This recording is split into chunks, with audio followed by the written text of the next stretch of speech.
in net income as an affiliate where he did all of the work. Nice. So that's one of the things. I have another one that makes me $3,000 to $5,000 a month, where another one of my guys did all the work.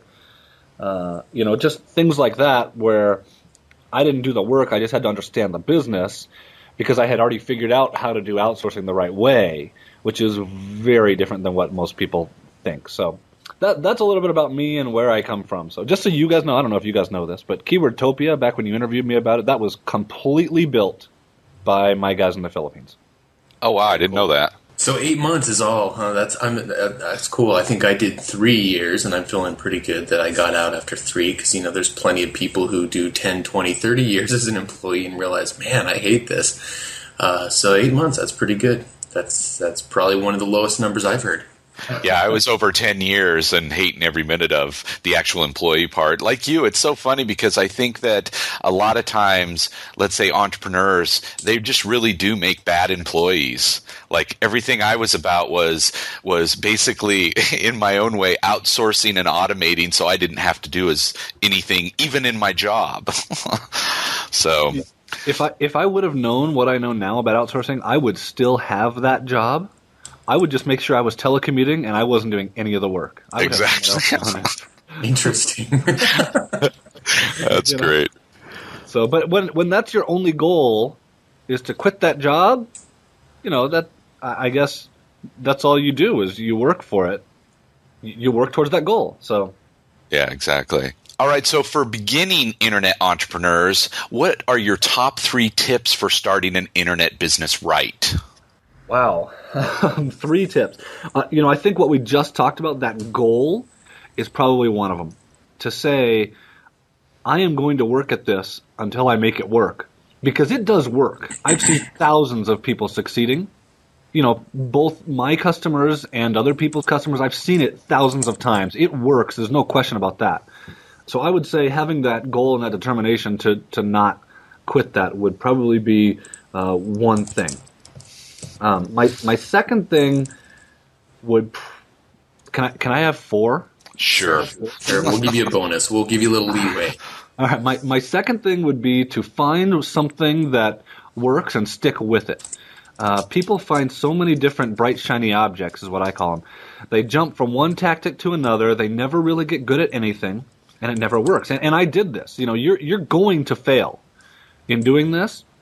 It's just a matter of, again, having that goal, sticking with it, and sticking with the same thing until you make that thing work. Because once you've made it work, everything changes. Everything changes. So that's number 2, is stick with something that you find that works. Number 3 would be make sales. I think a lot of people kind of get into the internet stuff, and there's so many different things, there's so many new things that they forget that your number 1 goal is to make sales. And so they get off on doing this little thing correctly. It's blogging, or it's articles, or it's adding these tweaks to your website, or it's making your website look really good. And they forget that this is about making sales. It's not about how cool looking your website looks. I'll give you a good example. I have a good friend of mine who just developed a system for short sales, right? It's a great time for that. And he has a website. He put up this website, and I kind of helped guide him through it. And he was over here the other day and telling me about it. And he was like, yeah, now the only problem is it just looks so crappy. I want it to look so cool. Like, look at this website. This one looks so good, and that's how I want it to look. And I was like, what are you talking about? Are you making sales yet? No. Well, what difference does it make how good your website looks? Right? Yeah. It's not going to change anything if you're not making sales. And that was a good eye-opener for him. And that's a good reminder for a lot of people. So that was number 3. Number 4, learn how to do outsourcing and how to do it the right way, because it will change everything about your business and personal life. It will change how you think about how you run your business. It'll change how you think about the possibilities of your internet business. It'll change how you think about things that you learn. It'll change your ability to implement things. I think that learning outsourcing the correct way, I have seen more people succeed because they learned that than all the other people I saw succeed combined before I started doing that. Yeah. Because they learned outsourcing the correct way. So those are my 4 things. Well, in the outsourcing thing, it's absolutely incredible. Like now for Jay and I, we talk all the time about, okay, what are we doing that we shouldn't be? It's such a hard thing because I think as entrepreneurs, a lot of the entrepreneurs that I know, we get in that mode where we're used to just doing everything.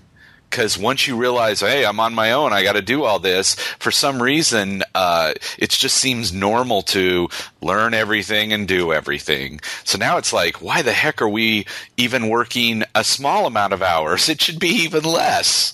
And it's just a mindset that, yeah, for somebody that's absolutely a beginner, obviously that needs to be one of the top things you think of right at the beginning. And yeah, it'll change everything. Once we started getting guys to do stuff for us, you quickly see how if you have that guy do that for 2 hours a week, that's 2 hours less you have to do that.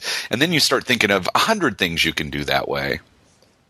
And it's amazing how having things get done in your business and having them get completed, not just done halfway, it's amazing how that will affect the success of your business. Absolutely. Well, I was just letting people know on Twitter that we are interviewing the outsourcing masters, so we're going to have a couple questions from Twitter in a little bit. But first, let's switch gears to outsourcing now, something that you really excel at, obviously. And I've heard you make a bold claim, in fact, you kind of intimated it earlier, that much of what people are being taught about outsourcing is actually wrong, and even some of the things the kinds of things that Tim Ferriss talks about in his book. So can you elaborate a little bit on what you mean when you make that kind of a bold statement? It is my experience that basically everything that people know and think about outsourcing is dead wrong. Even to the point where when people ask questions, I've had lots of people say, like you just asked on Twitter, what questions do you have about outsourcing? The questions that I get aren't correct because of what people think. What they have in their mind about what outsourcing is totally wrong. So let's talk about, if I can talk about that for a minute. So what most people think about outsourcing, they think, especially in the internet world, they think Elance. I got to go to Elance and get something done. They think Rent-A-Coder to get programming project done, or Scriptlance, or Odesk is the hot one right now. And it's totally wrong. Not that there's definitely a place for those websites. There's a use for Elance. There's a use for Odesk. But as an outsourcing method, that is so secondary to what people should be doing that people don't even realize this. So here's the problem with Elance, and I'm going to group all these websites into Elance. So with Elance, you go and you have a project you need done. You need something done. So you go there, you say, you got to research, do a little bit of research, say, I need this done. Are there people that can do it? Yes, okay, great. Now I got to write a description of my project, what I need done. And you got to make sure that your description is perfect so that you get the right person. Then you have to manage the bids. And you got to go through these bids, and you got to read them, and you got to look at the resumes, and you got to say, oh, I think this one's good. Oh, I think that one's good. Oh, man, which one do I pick? And you randomly pick someone. Then you have to go back and make sure that your description is perfect, because if not, you're wasting their time, you're wasting your time, you're going to end up babysitting, you're going to get the wrong product. It just is not right. Then when you get the product back after picking that person and having them do it, you have to worry about, is this done correctly? Is it exactly? And then you pay them, only to find out, whoops, this is not right. Or something's wrong here, or I need something fixed, or I need something added. And you can't. You have to go back to Elance and repeat the whole process, right? You spend as much, because I've done this enough, I know, you spend as much time doing this if you would have done it yourself.